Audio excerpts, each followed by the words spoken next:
kelompok analis akan menjelaskan tentang sistem analis dan kami akan memperkenalkan anggotanya terlebih dahulu.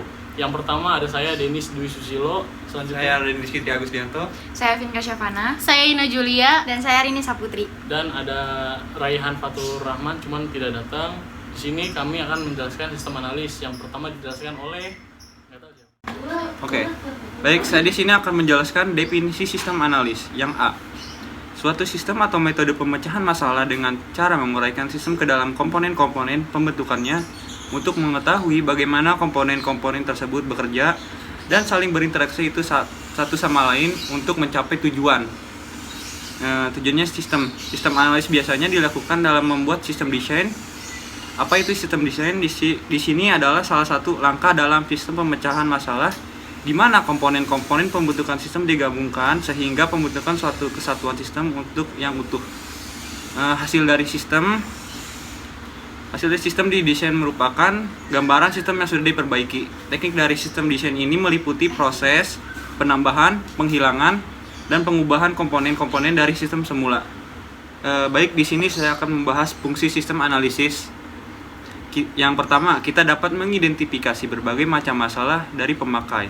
Dan yang kedua, kita akan menentukan secara jelas mengenai akan sasaran yang harus dicatat untuk dapat memenuhi kebutuhan user.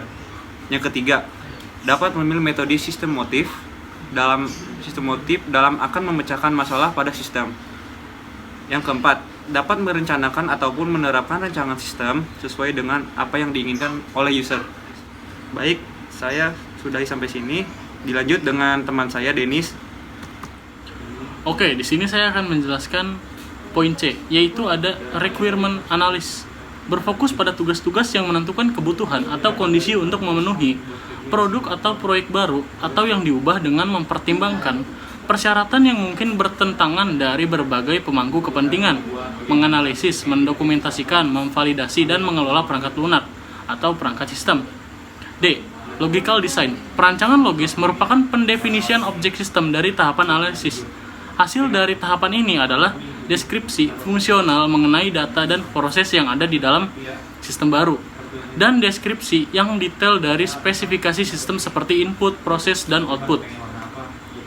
Selanjutnya ada poin E, yaitu problem analysis.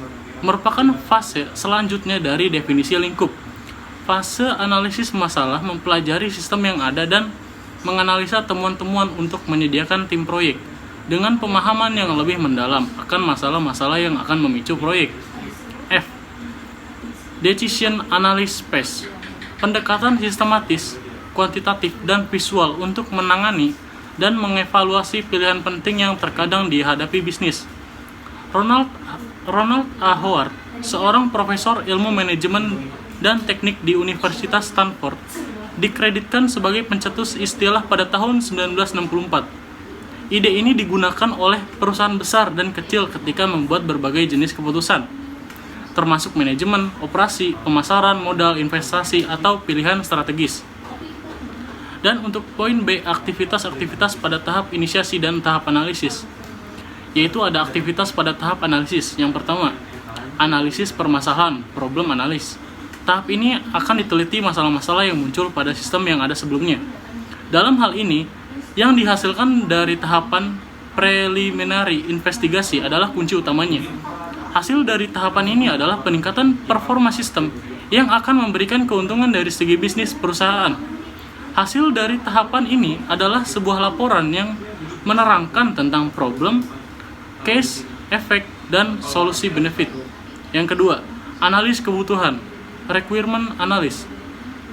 Pada tahap ini akan dilakukan pengurutan prioritas dari kebutuhan-kebutuhan bisnis yang ada. Tujuan dari tahapan ini adalah mengidentifikasikan data, proses, dan antarmuka yang diinginkan pengguna dari sistem yang baru. Dan yang ketiga ada desain logis atau logical design. Tujuan dari tahapan ini adalah mentransformasikan kebutuhan-kebutuhan bisnis dari phase requirement analysis kepada sistem model yang akan dibangun nantinya. Dengan kata lain, pada fase ini akan menjawab pertanyaan-pertanyaan seputar penggunaan teknologi atau data, proses, dan interface yang menjamin usability, reliability, complement, dan performa, dan quality yang akan dibangun di dalam sistem tersebut. 4. Analis keputusan decision analysis. Pada tahap ini akan dipertimbangkan beberapa kandidat dari perangkat lunak dan yang nantinya akan dipilih, dipakai, dan diimplementasikan sistem sebagai solusi atas problem dan requirement yang sudah didefinisikan pada tahapan-tahapan sebelumnya. Untuk aktivitas pada tahap inisiasi akan dilanjutkan oleh. Di sini saya akan melanjutkan materi dari Denis, yaitu aktivitas pada tahapan inisiasi.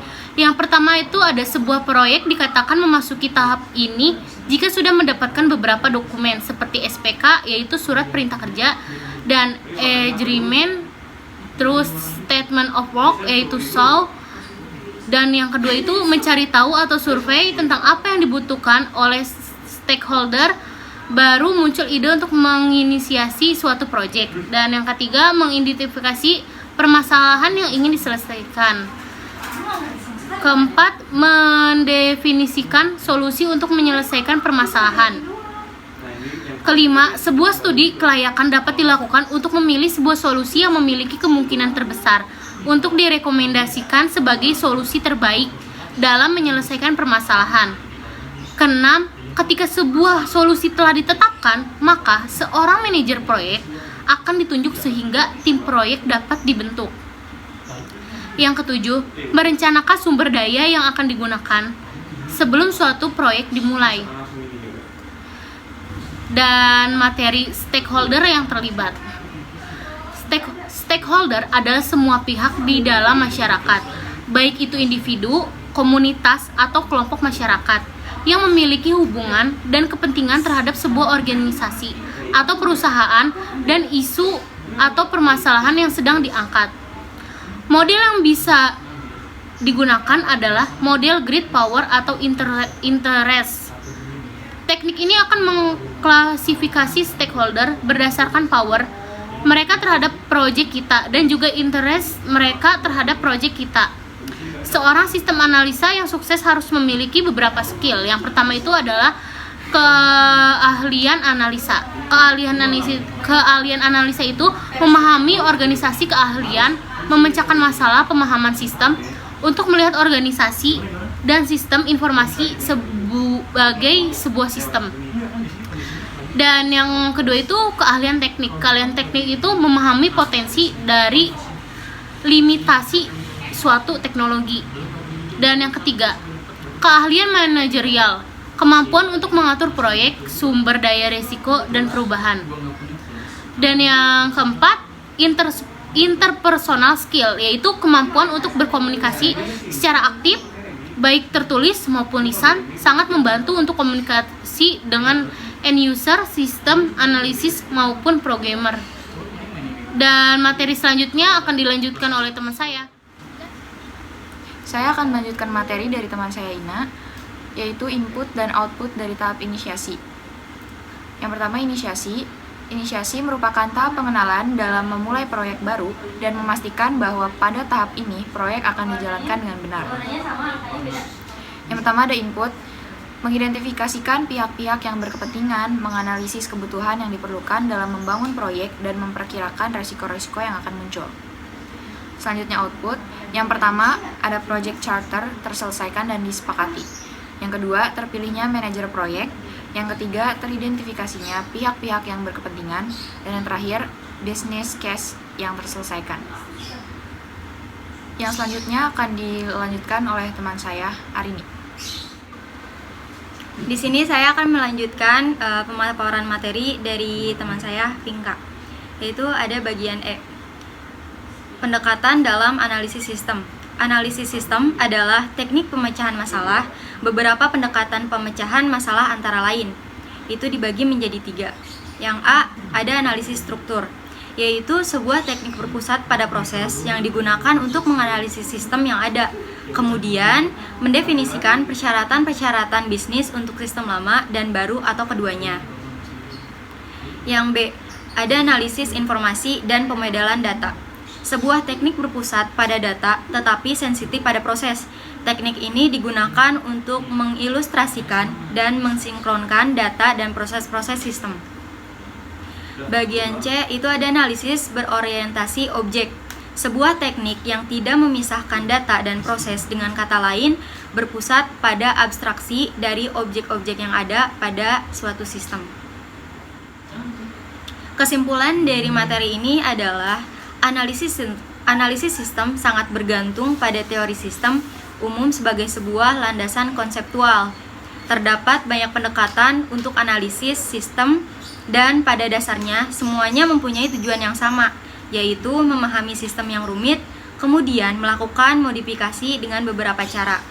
Hasil modifikasi dapat berupa subsistem baru, komponen baru, atau serangkaian transformasi baru dan lain-lain. Tujuannya adalah untuk memperbaiki beberapa fungsi dalam sistem agar lebih efisien, untuk mengubah sasaran sistem, untuk mengganti output, untuk mencapai tujuan yang sama dengan seperangkat input yang lainnya, atau untuk melakukan beberapa perbaikan serupa. Sekian dari kami. Jika ada kesalahan kata, mohon dimaafkan. Wabillahi taufiq wal hidayah. Wassalamualaikum warahmatullahi wabarakatuh. Dadah.